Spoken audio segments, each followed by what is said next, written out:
Hi guys, എല്ലാവരും happy അല്ലേ? ഞാൻ വളരെ ഇമ്പോർട്ടൻ്റ് ആയിട്ടുള്ളൊരു കാര്യം പറയാൻ വേണ്ടിയിട്ടാണ് ഇപ്പോൾ ഈ ഒരു വീഡിയോ ചെയ്യുന്നത്. നിങ്ങൾക്കിത് എത്രത്തോളം പ്രാധാന്യം ഉണ്ടെന്ന് എനിക്കറിയില്ല, പക്ഷേ എൻ്റെ മനസ്സിനെ ഭയങ്കരമായിട്ട് എനിക്ക് 2-3 ദിവസമായിട്ട് മനസ്സമാധാനമില്ലാത്ത ഒരു കാര്യം പറയാൻ വേണ്ടിയിട്ടാണ് ഞാൻ ഈ വീഡിയോ ഇടുന്നത്. ഈ ഒരു വീഡിയോ കണ്ടിട്ട് എത്ര പേര് കാണുമെന്നൊന്നും എനിക്കറിയില്ല.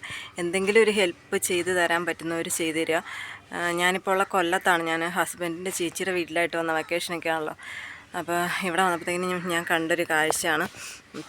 നമ്മുടെ വീടിൻ്റെ തൊട്ട് അപ്പുറത്തായിട്ടൊരു പ്രായമായ ഒരു സ്ത്രീ, പ്രായം എന്ന് വെച്ചാൽ ഒത്തിരി പ്രായമൊന്നും ആയിട്ടില്ല, എന്നാലും ഒരുമാതിരി ആരോഗ്യമൊക്കെ ഉണ്ട് ആൾക്ക്. അപ്പം അവർക്കൊരു ഡോഗുണ്ട്, അതിന് 2 കുഞ്ഞുങ്ങളുണ്ട്. അപ്പോൾ അതിൽ ഒന്ന് പെണ്ണും ഒന്ന് ആൺപട്ടിയാണ്. അപ്പോൾ ഈ ആൺപട്ടി കുഞ്ഞിൻ്റെ ദേഹത്ത് അവർ ഈ കഴുത്തെ കൂട്ടിയിട്ട് ഇങ്ങനെ കയ്യിലേക്ക് ഒരു ചരട് വലിച്ച് കെട്ടിയേക്കാണ്. അപ്പോൾ അത് ഈ കുഞ്ഞ് ഉണ്ടായ സമയത്ത് ഇവർ കെട്ടിയതാണ്. ഇപ്പം ആ കുഞ്ഞ് അത്യാവശ്യം വളർന്നു കഴിഞ്ഞപ്പോഴത്തേനും ഈ കഴുത്ത് ഇത് വളരുന്നതിനനുസരിച്ച് ഈ കെട്ട് മുറുകിയിട്ട് ഇതിൻ്റെ ഈ കഴുത്തിൻ്റെ ഭാഗം ഈ കൈയുടെ ഇവിടെ എല്ലാം പഴുത്ത റൗണ്ടിൽ ഇങ്ങോട്ടിരിക്കുകയാണ്. അപ്പം ഇവർ ഇതിന് ഫുഡൊന്നും കൊടുക്കാറില്ല. നമ്മുടെ വീട്ടിൽ വരും, നമ്മൾ ഫുഡ് കഴിക്കുമ്പോൾ അതിന് ഫുഡ് കൊടുക്കും. അപ്പോഴാണ് ഞങ്ങളിത് കണ്ടത്. ഇത് കണ്ടു കഴിഞ്ഞപ്പോഴത്തേനും ഞങ്ങൾക്ക് ഭയങ്കര മനസ്സിന് വിഷമമായി. അപ്പം ഞങ്ങളെ കൊണ്ടാവുന്ന രീതിയിൽ ഞങ്ങളിതിനെ ഒന്ന് ഹെൽപ്പ് ചെയ്യാൻ വേണ്ടിയിട്ട് ഇതിനെ പിടിക്കാൻ വേണ്ടി നോക്കി. ഈ പട്ടിക്കുഞ്ഞ് ചിലപ്പോൾ ഇതിന് വേദനയും പേടിയൊക്കെ കാണും. എന്താ പറയുക, അറിയാമല്ലോ, ഇതിങ്ങനെ പഴുത്ത് അതിൻ്റെ അമ്മപ്പട്ടി അതിന് നക്കി തുടച്ച് കൊടുക്കുന്നുണ്ട്, ക്ലീനാക്കി കൊടുക്കുന്നുണ്ട് ഈ പഴുപ്പും കാര്യങ്ങളൊക്കെ. അപ്പം ഞങ്ങളെ കാണുമ്പോൾ ഇത് വെപ്രാളം പിടിച്ച് ഓടുകയാണ്. മറ്റേ കുഞ്ഞിന് കുഴപ്പമൊന്നുമില്ല, പക്ഷേ ഈ ഒരു കുഞ്ഞിന് ഭയങ്കര പേടി. ചിലപ്പോൾ അതിന് വേദനയൊക്കെ ഉണ്ടാവാം, ഇനി നമ്മളതിനെ ഉപദ്രവിക്കുക എന്നുള്ള പേടി കൊണ്ടോ എന്തോ. ഞാൻ 2 ദിവസമായിട്ട് ഇതിൻ്റെ പുറകെയാണ്. പക്ഷേ എനിക്കതിനെ പിടിക്കാനായിട്ട് കിട്ടുന്നില്ല. ഞാനും ചേട്ടനും കൂടെ കൂടിയൊക്കെ നോക്കി, ഒരു രക്ഷയില്ല. ചേച്ചി നോക്കി. കഴിഞ്ഞ ദിവസം രാത്രി വരെ ഞാൻ എൻ്റെ പുറകെ നടക്കാം. ഞാൻ ഫുഡ് വെച്ച് കൊടുക്കുമ്പോൾ ഈ പട്ടി വരുന്നുണ്ട്. അത് കഴിഞ്ഞ് നമ്മൾ അടുത്തേക്ക് ചെല്ലുമ്പോഴത്തേനും ഇത് ഓടുകയാണ്. എന്നാൽ വല്ല ചാക്കോ വലയൊക്കെ ഇട്ട് പിടിക്കാമെന്ന് വെച്ച് കഴിഞ്ഞാൽ ഈ തള്ളപ്പട്ടി കൂടെ നടക്കുന്നുണ്ട്. അത് നമുക്ക് അറിയില്ല, ഉപദ്രവിക്കില്ലായിരിക്കാം, പക്ഷേ എങ്ങാനും കടിച്ചു കഴിഞ്ഞിട്ടുണ്ട് പിന്നെ അത് ഭയങ്കര പണിയാവും. അപ്പോൾ അത് പേടിച്ചിട്ട് ഞങ്ങൾ ഈ തള്ളപ്പട്ടി ഇല്ലാത്തപ്പോഴാണ് ശ്രമിക്കാറ്, പക്ഷേ നമുക്കതിനെ കിട്ടുന്നില്ല. അപ്പോൾ ഈ വീട്ടിലെ സ്ത്രീ ഉണ്ടല്ലോ, അന്നേരം ഞാൻ വിചാരിച്ചു ഇവർ വിളിച്ചാൽ ഈ പട്ടി നിൽക്കുമല്ലോ, അവർ വളർത്തുന്നതല്ലേ. അപ്പോൾ അവരുടെ അടുത്ത് പറയാമെന്ന് കരുതി ഞാൻ ഇന്നലെ അവരുടെ അടുത്ത് സംസാരിച്ചു കഴിഞ്ഞപ്പോഴത്തേനും ആദ്യമേ ഡോഗ് അവരെയാന്ന് സമ്മതിച്ചു കഴിഞ്ഞിട്ട് ഇതാണ് വിഷയമെന്ന് മനസ്സിലായപ്പോഴത്തേക്കിനും അവരെൻ്റെ അടുത്ത് ഒരുമാതിരി പൊട്ടി കളിക്കുകയാണ്. അവർക്ക് നന്നായിട്ട് കേൾവിയുണ്ട്, ചെവിയൊക്കെ, പക്ഷേ അവർ ചെവി കേൾക്കില്ല എന്നുള്ളൊരു രീതിയിൽ നമ്മുടെ അടുത്ത് സംസാരിക്കുക, പരസ്പരം ബന്ധമില്ലാതെ. ഞാൻ പറയുന്നതിനൊന്നുമല്ല അവർ റിപ്ലൈ തരുന്നത്. ഞാനിങ്ങനെ പറഞ്ഞ, അമ്മ എന്താ അങ്ങനെ ചെയ്തു വെച്ചേക്കുന്നത്, നമുക്ക് തന്നെ ആണെങ്കിൽ ഒരു ചെറിയ മുറിവ് വന്നാൽ സഹിക്കാൻ പറ്റില്ല, അതിൻ്റെ ദേഹം എല്ലാം പഴുത്തു, അമ്മയ്ക്ക് തന്നെ പറ്റില്ലെങ്കിൽ വാ ഞാനും കൂടെ ഹെൽപ്പ് ചെയ്യാം, അമ്മയൊന്ന് പിടിച്ചു തന്നാൽ മതി, ഞാനത് കട്ട് ചെയ്ത് വിടാം, അത് എത്രയും വേദന സഹിച്ചായിരിക്കും നടക്കുന്നത്. അത് ഒറ്റയടിക്ക് ചത്തു പോവാണെങ്കിൽ ശരി, അത് പോട്ടേന്ന് വയ്ക്കാം, പക്ഷേ ഇത് അങ്ങനെയല്ല. ഓരോ ദിവസവും ആ വേദന തിന്ന് ആ പട്ടിക്കുഞ്ഞ് ഇങ്ങനെ നടക്കുകയാണ്. അതിന് ശരിക്കും നടക്കാൻ പോലും പറ്റുന്നില്ല, എന്തിയാണ് നടക്കുന്നത്. എന്നിട്ടത് നമ്മളെ കാണും, പക്ഷേ അത് വെപ്രാളത്തിൽ ഓടും കേട്ടോ. നമ്മളെക്കാട്ടി സ്പീഡിൽ അത് ഓടുന്നുണ്ട്. ഇത് കഴിക്കുന്ന ഭക്ഷണമൊന്നും അതിൻ്റെ ദേഹത്ത് പിടിക്കുന്നില്ല, ഇങ്ങനെ എല്ല് പോലെ ആയി വരികയാണ് ഈ പട്ടിക്കുഞ്ഞ്.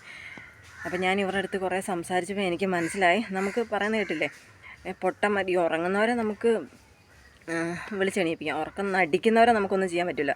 അപ്പോൾ എനിക്ക് ഇവരോട് സംസാരിച്ചപ്പോൾ മനസ്സിലായ കാര്യം എന്ന് വെച്ചാൽ ഇവർ അഭിനയിക്കുന്നതാണ്. നമ്മൾ എത്ര പറഞ്ഞിട്ടും കാര്യമില്ല. ഞാനൊരു 10 മിനിറ്റോളം ഇവരുടെ അടുത്ത് സംസാരിച്ചു.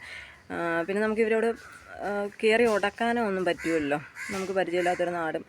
പിന്നെ ഞാനിവിടെ വന്ന് ഞങ്ങളൊക്കെ ചെയ്ത ചേച്ചിക്കൊക്കെ ഒരു പ്രശ്നമാവല്ലോ എന്ന് ഇതിൽ ഞാൻ മാന്യമായ രീതിയിൽ തന്നെ ഞാൻ അവരുടെ അടുത്ത് സംസാരിച്ചു. അപ്പോൾ അവരത് ചെയ്യൂല എന്നുള്ളൊരു വാശിയിൽ തന്നെ അവസാനം അവർ ഇതൊന്നും ചെവി ഏക്കത്തില്ലാത്തവർ അവസാനം എൻ്റെ അടുത്ത് പറഞ്ഞു കെട്ടഴിച്ച് വിടൂല എന്ന് തന്നെ പറഞ്ഞു.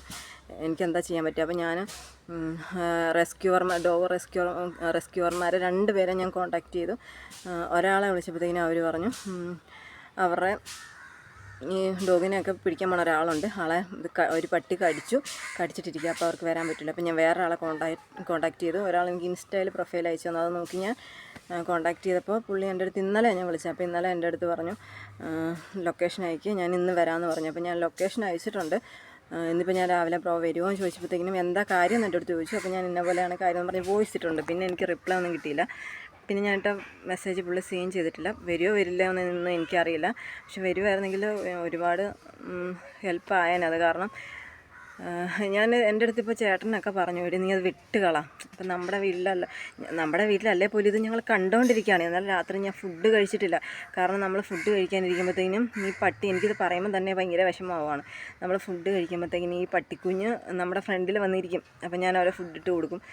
അപ്പോൾ ഇത് ഇന്നലെ രാത്രി ഞാൻ ഭക്ഷണം കഴിച്ചിട്ടില്ല. ഇതെൻ്റെ മനസ്സിലിങ്ങനെ കിടക്കുന്നുണ്ട്. കാരണം നമ്മൾ ഭക്ഷണം കഴിക്കുമ്പോഴത്തേക്ക് നമ്മുടെ കൺമുന്നിൽ വന്നിരിക്കുക.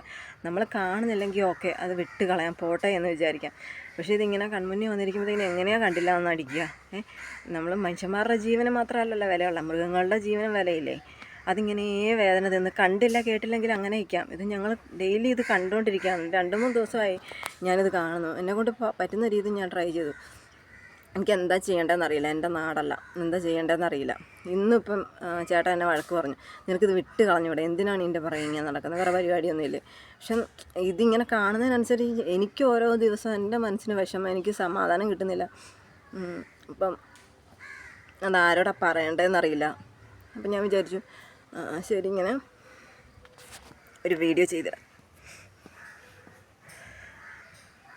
ചെയ്തിടാം. ആർക്കെങ്കിലും ഒരു മനസ്സ് വന്നിട്ട് നമ്മളെ ഹെൽപ്പ് ചെയ്യുകയാണെങ്കിൽ, നമ്മുടെ കാര്യം അല്ലെങ്കിൽ പോലും മനസാക്ഷിയുള്ള ഒരാൾക്കും ഇതൊന്നും കണ്ടുകൊണ്ടിരിക്കാനായിട്ട് പറ്റില്ല.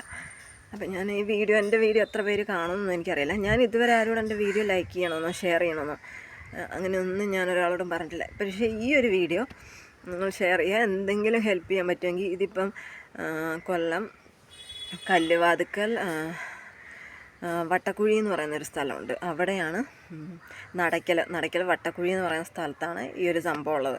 അപ്പോൾ എന്തെങ്കിലും ഒരു ഹെൽപ്പ് ചെയ്യാനായിട്ട് ആർക്കെങ്കിലും പറ്റുവാണെങ്കിൽ പ്ലീസ് ഒന്ന് ഹെൽപ്പ് ചെയ്യുക.